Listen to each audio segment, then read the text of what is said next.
Greetings, YouTube. Happy Sunday. I don't know what it is about this weekend. I can't tell you why, but I have received 3 different requests in the last 24 hours just asking me for who I would recommend in the Alliance Quest attack. So I don't know if I've done a video on this specifically in terms of who I bring. So I thought, why not? Why not just sit down, write some notes, hammer out a video, hopefully to give you some advice as we continue down this current iteration of Alliance Quest. Now, I have to warn you, I haven't played Map 3 in a really long time. I haven't played Map 2 or Map 1, really ever. I actually didn't know much about Alliance Quest until I had over 100,000 rating, and that was really just the fact that I didn't do my research and I barely played the game because I taught full-time, as I still do. And so I just kind of didn't know what it was, and I would join. I didn't know what a node was. I didn't know what a linked node was.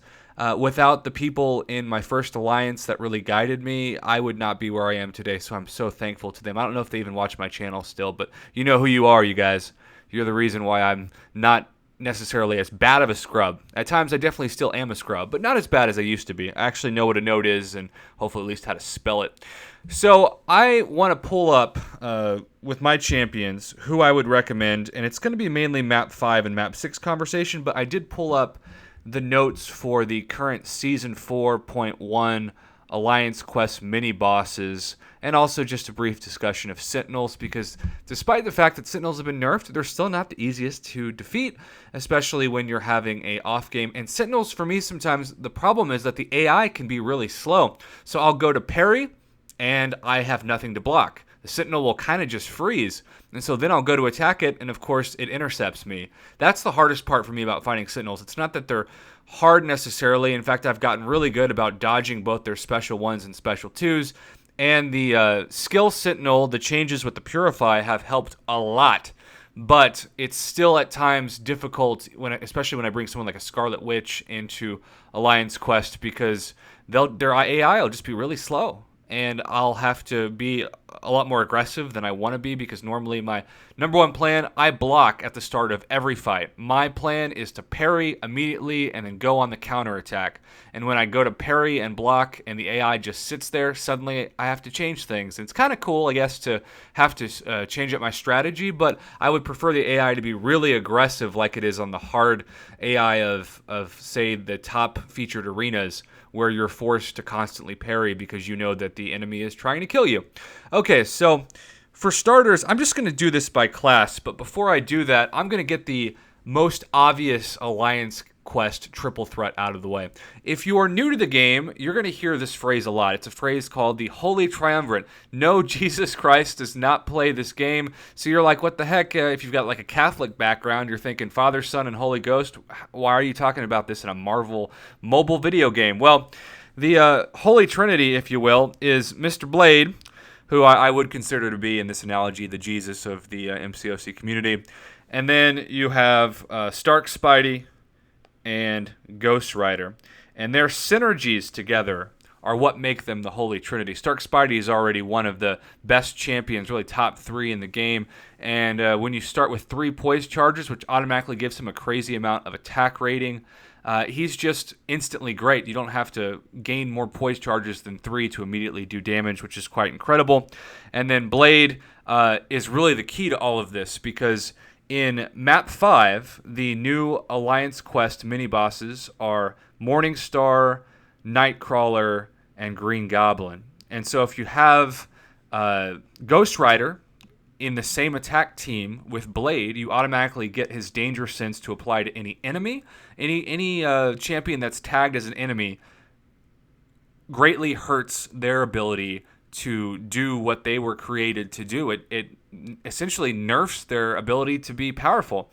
And that is so amazing. And this is why I keep saying, people who comment, you have a 5-star blade, why do you want a 4-star blade? You want both blades. You want a blade in Alliance Quest and Alliance War. It's as simple as that. You want 2 Ghost Riders as well. And ideally, you want 2 Stark Spideys. But I think 2 Ghost Riders and especially 2 blades, that should be everyone who plays this game's goal. I don't care what you think about either of them. It would take a very stubborn person to make the argument that they don't need or they can't benefit from having a Ghost Rider and Blade synergy in either attack. for Alliance Quest or Alliance War. Okay, so now that we got that out of the way, let's talk about some class-specific strategies.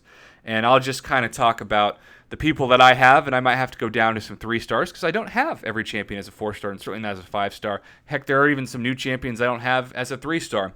So my girl Quake, she is, in terms of utility, a god tier option in so much of the game. And what I love about Quake is that if you're new to the game or you're not that confident in your ability to parry or especially intercept, you can charge that heavy and allow a guaranteed stun once the aftershocks kick in. And I just think it's really fun to just go back and charge your heavy and constantly charge it and not have to worry about attacking. It makes the game really enjoyable, and it can counter so many nodes that very few champions can, especially a node like Starburst that instantly causes a ton of damage. And so my argument, as a god tier champ, Quake will never cause the damage that other champions can, and I'm never going to make that argument. But there are so many new nodes and different beasts that saying the god tier should specifically be targeted just to high damage champions, I think is a little bit too simplistic of an argument given the current state of the game. I also love Yellow Jacket, and I'm not afraid to say that. And even though I usually call him or her for whatever reason, Yellow Jacket, especially Awakened, is guaranteed to either cause a tremendous amount of instant damage with a Power Sting when you stack hopefully at least 3 stacks of that and the enemy tries to do a special, or if they just decide that they're not going to do a special, you've got a guaranteed combo to get in when they are stunned, unless it's someone, of course, like a Mordo or maybe even a Black Panther Civil War that has a reflective stun.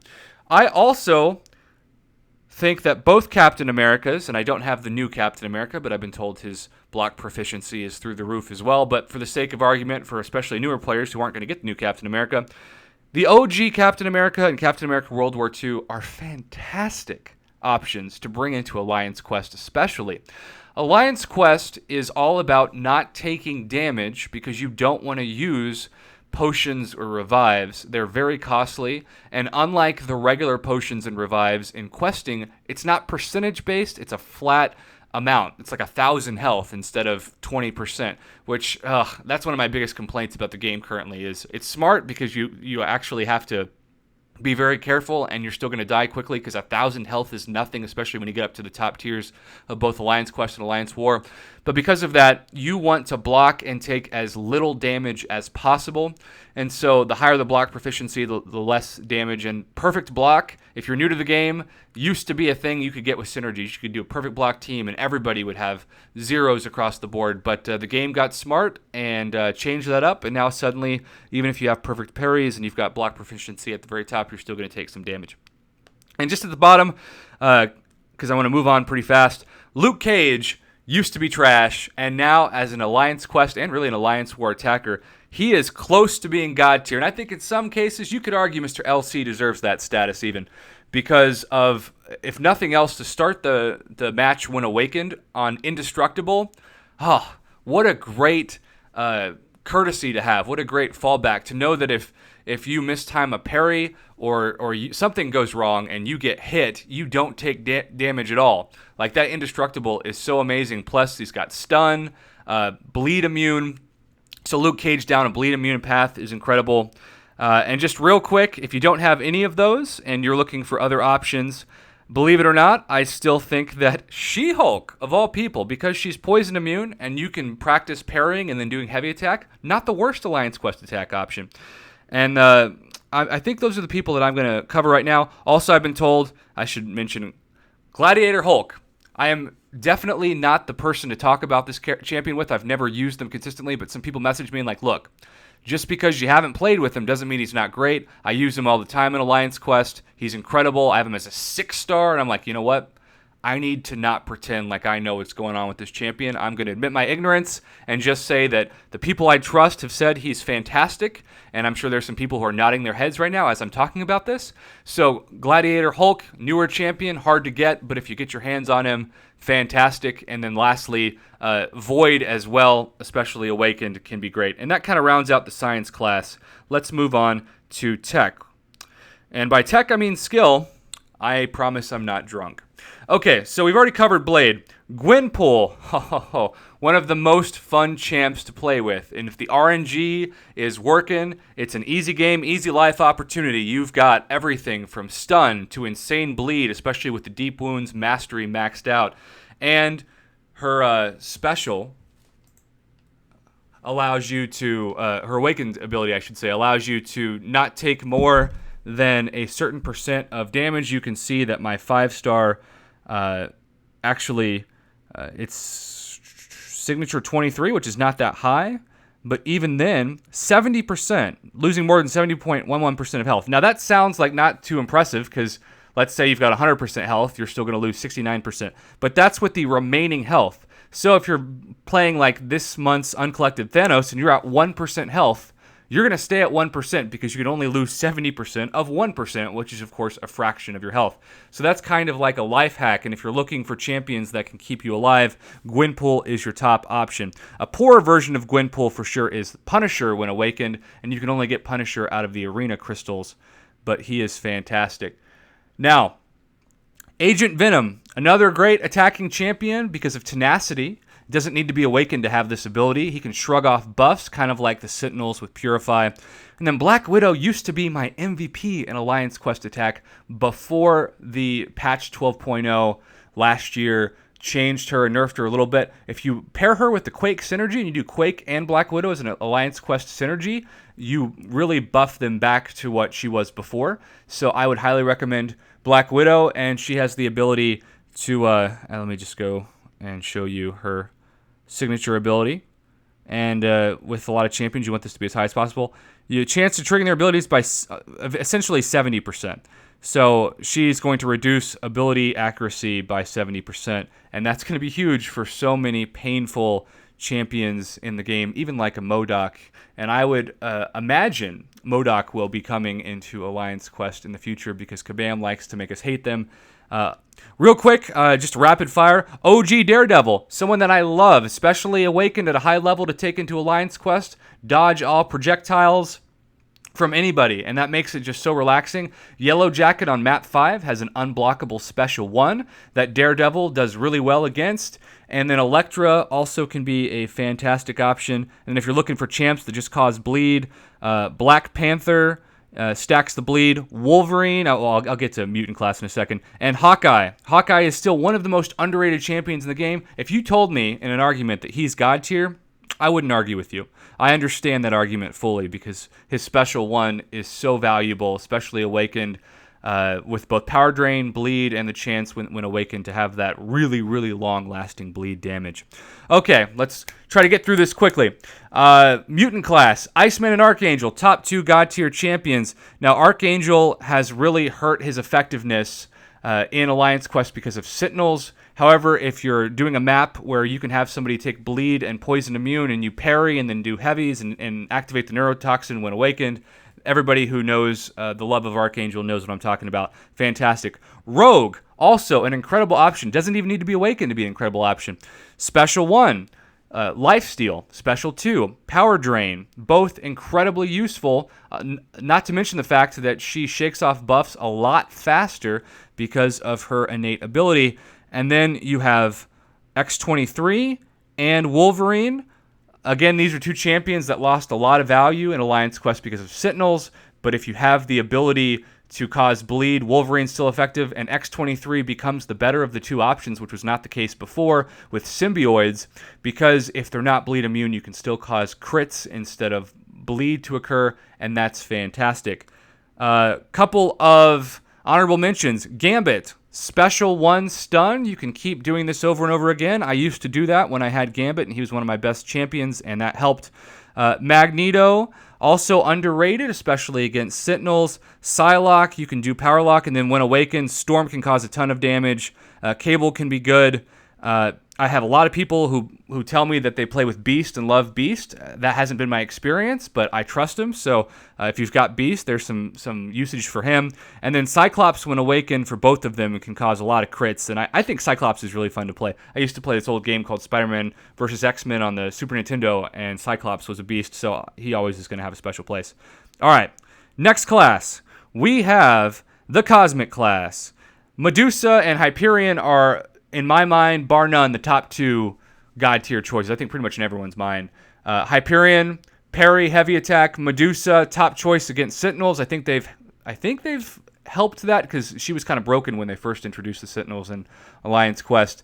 Angela, Miss Marvel, and Captain Marvel are all insanely great options for Poison Path, and also they are friendly with suicide masteries. So what that means is that they're not going to drain damage when you're just attacking because they're poison immune. And so that's going to mean if you're smart and you save your special 3 until the very end, especially with, say, Miss Marvel and Captain Marvel, you can actually not lose any health, get an insane attack rating because of the Suicide Mastery boost, and just save your special 3 when they're down to like 10-15% health. And if you've got the Assassin Mastery, that's going to help even more, and you're going to kill them. Also, the Stunner Kings. Thor, still good, even though he was way better before patch 12.0. And those of you, again, who played the game before that know what I'm talking about. You can stun with the special 1, Armor Break, and Ronin, instant stun as well. And then Superior Iron Man is a special choice because even though not the most damage, you've got that Arc Overload recovery to help you. Okay, we've got 2 classes left. We can do this. Not sure why I just chose that. I'm currently sweating. I think it's 84 degrees in my house. Oklahoma, I would not advise to visit this place during the summer. Just a not-so-fun fact. All right, I said tech class before. Now I actually mean it. Stark Spidey, we already covered. Ultron, I kind of wish I could rank this guy down if rank down tickets ever come back because I don't really use him much except for Alliance War Defense, which will be in another video. But regeneration, double immunity to bleed and poison. Ultron is a fantastic option if you go on either of those paths. And regeneration, I have, in a lot of fights, been wrecked and then gotten down to 25%, gotten back up to 35%. In the next fight, I'll get back up to 55%. In the next fight, that regen at 50 will bring me back up to 75%. So over the course of a map, you can actually go all the way down to like 26% and then back up all the way to 75%, depending on your skill. Both visions are incredible in Alliance Quest. I currently bring OG Vision in map 5, and he is my number 1 option besides Magic against anyone that is on a power gain node, and I play Rocket Raccoon and OG Vision actually in Alliance Quest. I'm on that tier 2 path for those of you who play map 5. And then I've got to give another shout out to Classic Iron Man, who also has the Arc Overload capability to regenerate. Yondu, a lot of people contact me and they say, hey man, I just want you to know, Yondu I bring into Alliance Quest attack and I do great. And I'm like, all right, I'll remember that for a video. This is the video in which I'm remembering it.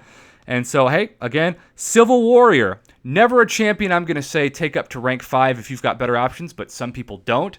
His power drain on his special 2 is fantastic and will save you quite a bit of time and potentially health if you're getting close to activating the special 3. Use that special 2 power drain. And then Doc Ock, I would be remiss if I didn't say him as well. A lot of people love him. He's demigod tier for a reason.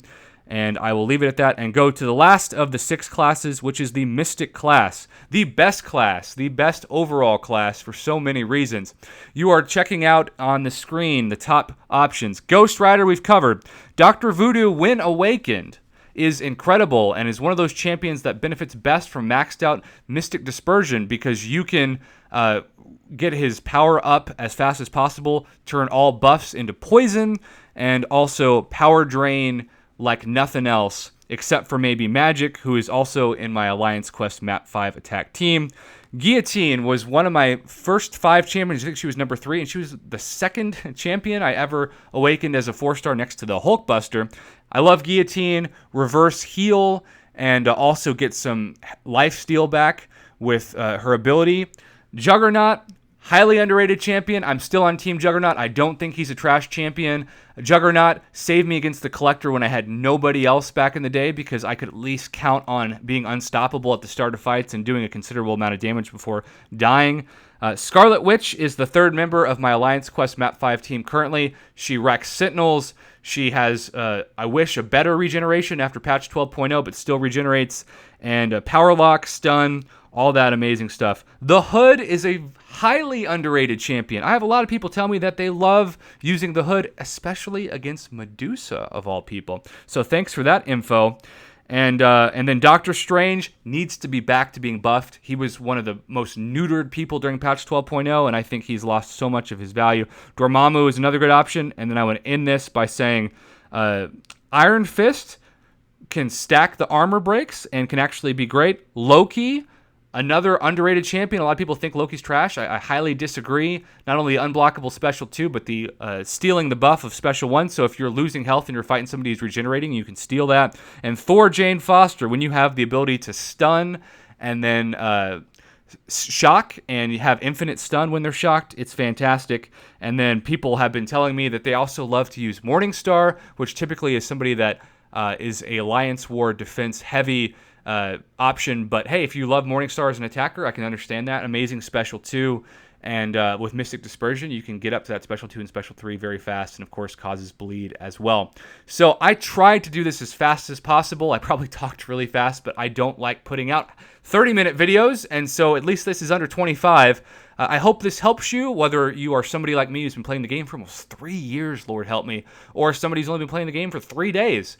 This is a video designed for all skill levels, and if I didn't cover a champion, and Lord knows, because of time, there's a lot of people I couldn't cover, comment below, and I'll try to do this in the second volume whenever the heck it is that I'm able to produce that. So thanks for watching, as always, and supporting my channel. I hope you have a great day, and good luck with this week's iteration of Alliance Quest.